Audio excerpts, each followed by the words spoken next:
Ka HYC Central Body, Shisngi Hadin ka jinglap, badan de kispa teliki ying sa bian hajan tem yo maulong, menta kasngi ka arpum rir tarik ubnaya yong hajar pusau, nakaliang kinong yalam ka HYC, kilalek penya kendu yo CEO ka Cantonment Board, bandawa na u, badai banweng no shisendon nya kite kibriu, kibasa bian, klem ka jing yo jingbet naka Cantonment Board. Menen kasngi, ngilalap ba, kidon kibriu di basyong basa bian, ka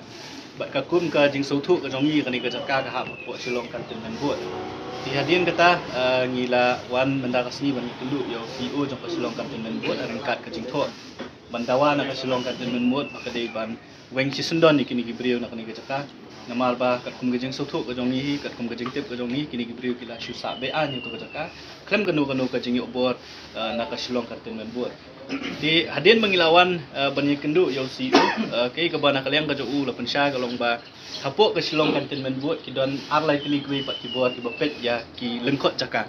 hoit ka hap hapo ka silong Cantonment Board ndre kadon ka jaka ka bapet di ki army kadon ka jaka ka bapet ka defense estate officer yo da ka DO bat kata ka defense estate officer ka office ka jong u kadon hapo Guwahati ti ula pentip ru yang ngi habai dei bakani gajaka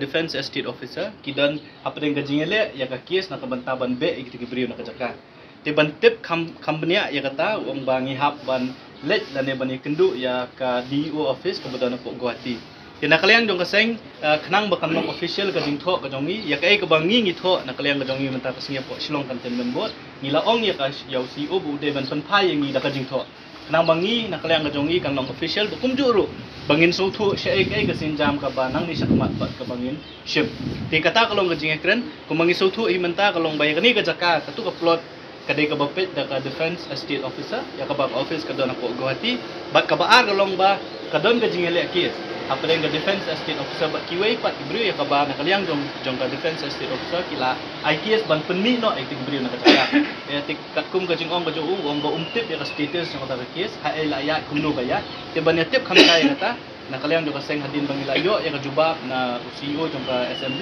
jong ka silong Cantonment Board ngin salit pat ban ya kendu ya keyboard ki badai pet ya tu ka kata ka ka jing kendu ka jong minta kasi ya CEO jong ka silong Cantonment Board jongi kadai ka jaka ka bahap silong Cantonment Board ngimtip bagi don sakiwe pat keyboard ki bapet ya ki selengkot jaka teknang ban ya sya ya ka jing tho mangingi ai ka Cantonment Board kan reply yang ni hai ngi de bandai na mangin yo ya ka jing sya tingin up ya ka reply ka buyo na po Cantonment Board hadin kata ngin salet ban pendu yo tau DO law don na po Guwahati no don ang nunu da singin sa pendet pat ya ka sngilan de ban ajing tho si keyboard ba de itu ulah na man ay ka jing tho ulah kula ringi tanga po katu kan ni sngiun sa ay ka ya ka reply ya ka city ko ngi ayo ya